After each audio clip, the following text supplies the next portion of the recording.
You've heard it before. Do your shadow work. On Instagram, TikTok, maybe even your therapist said it. It sounds beautiful, soft music, journaling, candles. But let me tell you something they won't. Shadow work is not aesthetic, it's war. Not with the world, with yourself.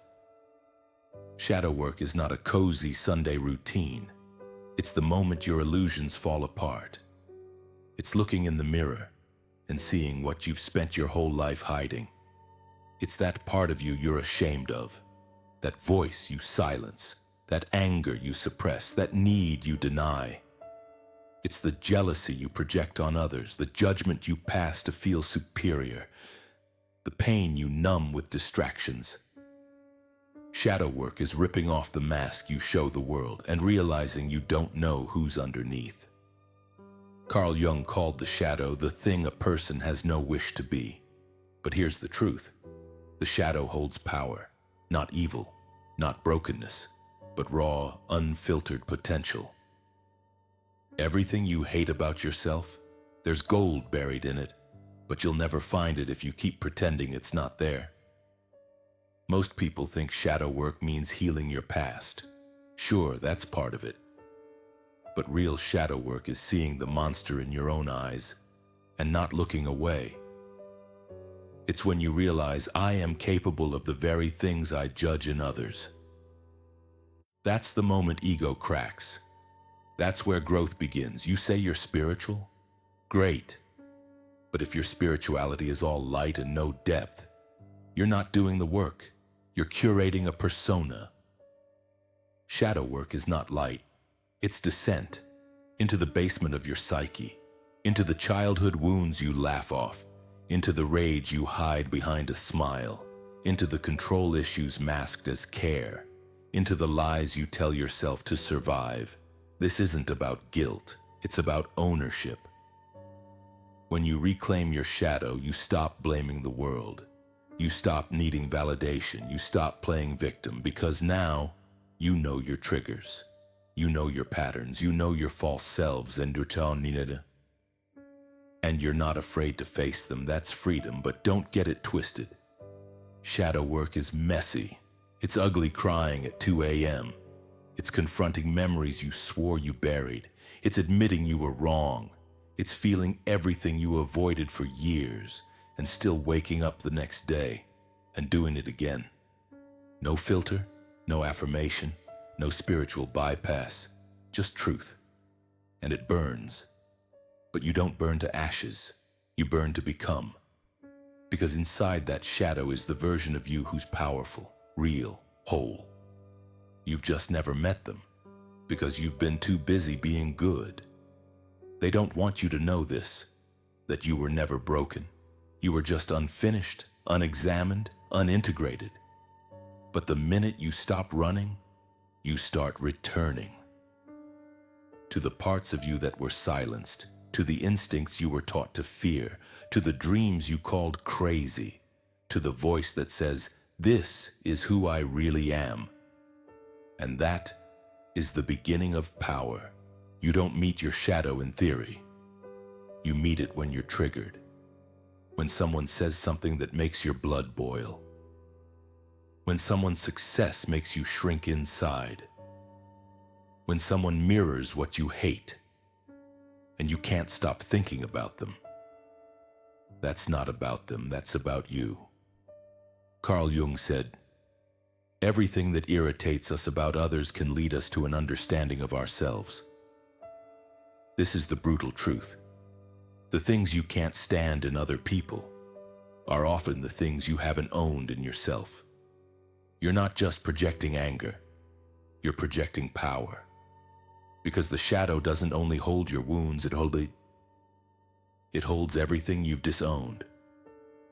That confidence you call arrogance, maybe it's the confidence you were never allowed to have. That sensuality you judge in others, maybe it's the part of you you've buried under shame. That ambition you mock, maybe it's the fire you've been too afraid to light. Your shadow isn't just dark, it's repressed brilliance. And until you see that, you'll keep calling your reflection someone else. This is why relationships are hard, not because of bad communication, but because relationships expose your shadow. Your partner triggers your insecurities. Your friend reminds you of your younger self. Your child brings out your control issues. Your parent still activates your inner child. We say we want love, but love brings truth, and truth shows your fractures. You think you're reacting to the moment? Number. You're reacting to an emotional memory, a parent who didn't listen, a bully who humiliated you, a moment when vulnerability wasn't safe. Your nervous system remembers what your mind has forgotten. So when someone crosses a line, your shadow steps in. And it doesn't whisper, it roars. That's why shadow work is hard. Because it means rewriting the stories you've lived by. The stories where you're the victim, the savior, the people pleaser, the lone wolf, the perfectionist. These are not your identity, they're your defense. But the more you wear them, the more you forget who you are without them. Integration isn't about becoming someone else. It's about remembering everything you are, even the parts that scare you, the part that wants to scream, the part that wants to dance, the part that wants to say no, the part that wants to risk, rage, rest, or rise. They are not bad, they're just exiled. Shadow work is the invitation to bring them home. And when you do, your relationships change, not because others change, but because you no longer need them to complete you. You stop projecting, you stop rescuing, you stop controlling. You begin to meet people soul to soul, not through the filters of your wounds.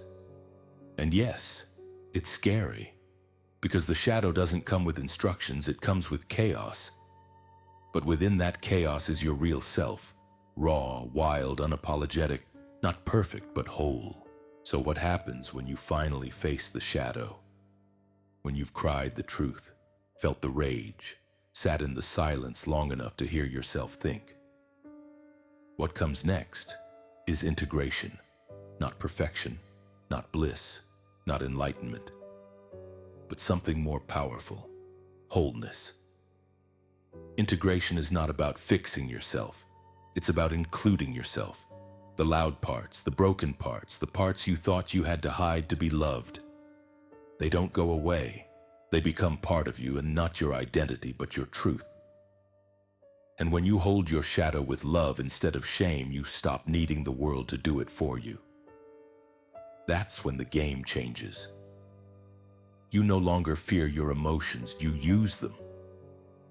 Anger becomes a boundary. Sadness becomes depth. Fear becomes awareness. Shame becomes humility. Desire becomes direction. Because you've seen what's behind them, and it didn't destroy you. Most people run from their darkness. You didn't. That alone sets you free. It's not that pain disappears, but now it has meaning. You don't get triggered the same way. You don't collapse. You don't beg to be seen.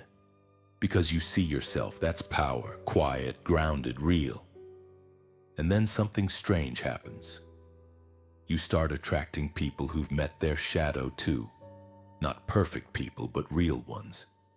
People who won't run when it gets messy. People who don't need to be right. They want to be honest. People who aren't afraid of your depth because they've gone just as deep. That's what integration does. It builds a new world around you. But this work is never done. The shadow shifts. Every new level of growth has a new shadow to face. Success has a shadow. Love has a shadow. Freedom has a shadow. So you don't finish shadow work. You just get better at it. You recognize the signs, you feel the trigger, you breathe, you choose differently. That's growth. Not perfection, but awareness. Carl Jung said, "One does not become enlightened by imagining figures of light, but by making the darkness conscious." That's it. Not escaping darkness, not fighting it, but making it conscious. That's how you reclaim yourself. That's how you step into the life that was waiting for you beneath the noise, the masks, the performance. So no, shadow work is not pretty, but it's sacred. It's not trendy, it's timeless. And it's not about changing who you are, it's about remembering who you've always been before the world told you to forget. You're not too broken. You're just unfinished. And the shadow is the piece you need to become whole.